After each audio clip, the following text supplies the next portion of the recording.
अरे निमिया के डार मैया अरे लावे लो झूलू हवा के झूमिर झूमिना हाँ हाँ झूमिर झूमिना कि मैया मोरे गावे गीतिया झूमिर झूमिना। ये हमार आवाज हमारी स्टाइल है। बाकी यही गीत के आजकल के माता बहन लोग भी गावेली, नए नए भौजाई लोग भी आयल बड़ी वो लोग गावेली। कैसे कोनो भाव में हम बता देते। इनमें 4 रंग होला। औरत के भी हाइट 4 किस्म होला। केहू 5.5 फीट होला, केहू 4.5 फीट होला, केहू 3.5 फीट होला, केहू 3 फीट होला। तो 4 गो हो गए। केकरो आवाज भी 4 रंग के रहेला। केहू मेहरारू इतना निमन बोले लेकिन ए चीज कहाँ जात बानी, और कहू बोले लाए कहाँ जात बानी, और कहू बोले लाए बजरिया जात हुआ तो कुछ ले ले है, और कहू हमनी का आवाज बोले तोरा दिखाई ना देता जात बड़ा तुहां से कोनो चीजिया ले ले। और वही भाव में बड़ी सुंदर बताओ तेरे कहो तेरे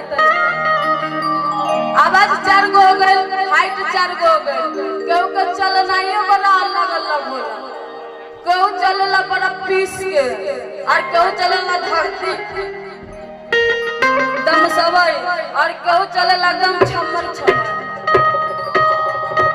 यही स्टाइल होला। बाकी आई हमारी स्टाइल काहे कि शॉर्ट लेकर चले, काहे कि बहुत सारे लोग हैं। जहाँ तक होगा वहाँ तक आप लोग दिखा देंगे क्या क्या है। और बताओ तरी कहो तरी कि यार निमिया के डार मैया कि यार लावे झूलू हवा तेरे झूमेरा झूमेरा। एगो आवाज अलग अलग है। हाँ हाँ झूमेरा झूमेरा कि मैया मारे गावे गीतिया आरा झूमेरा झूमेरा। बाकी यही गीतिया के सुन लिया तो का गौर से सब लोग 40 साल के दादी, 50 साल के, 60 साल के, 90 साल के, केहू 80 साल के, उन लोग की आवाज कैसन होला और भाव कैसन होला वो बता देते हैं।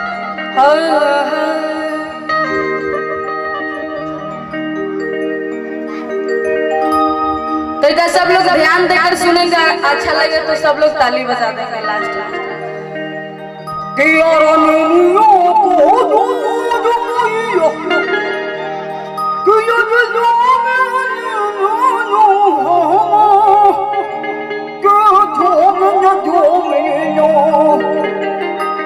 मैया मुझे जावे चिया झूमिया झूमिना।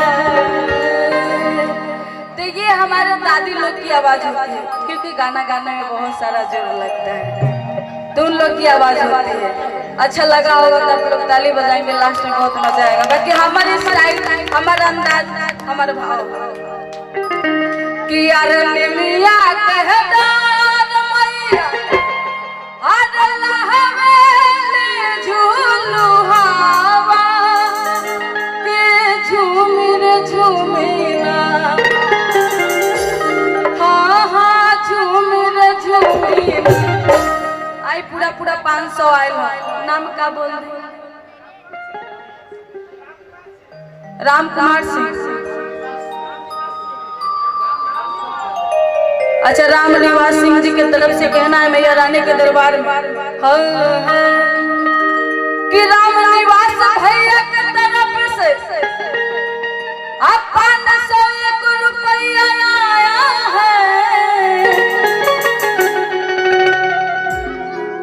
पूरा 500 दे दिए तो उधार कहाँ है, हम आप लोग के बता दे। बाकी बाकी अगला बार भेजेंगे तो कुछ कम भेजेंगे तो हम इसमें आप लोग को बता देंगे। और कहना है कि यार निमिया के दान मैया अरे लावेली झूलू हवा के झूम रे झूम हाँ हाँ झूम रे झूम मैया मोरी मैया मोरी मैया मोरी गावेली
माई जब मालिन के भेरी पहुँचली और बताए लगले कहे लगले ए किनते हुआ कौन मन में कौन पे आई जो सब उठाए गाना सुना ला पालो जागले मलिन आके उठाए हाँ हाँ उठाए हमके पानिया पिया मालिन उठाए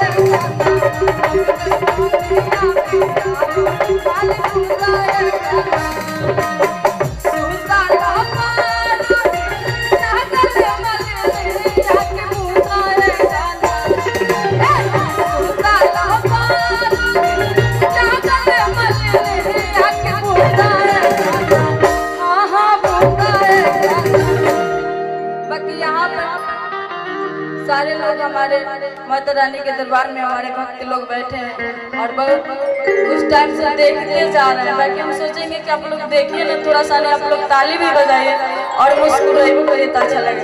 एक बार माता रानी के दरबार में दोनों हाथ उठाएंगे सब लोग। कि दोनों हाथों को उठाकर बोल सच्चे दरबार की, कि दोनों हाथों को उठाकर ताली बजावा फटाफट, दोनों हाथों को उठाकर ताली बजावा फटाफट, चला चला चला बोला कथा चला, ताली बजावा चला, चला चला चला बोला कथा चला, ताली बजावा चला, चला चला कि कट जाए रखिया कठिनावा बोल सच्चे दरबार की, कि कट जाए रखिया कठिनावा बोल कमरिया बोल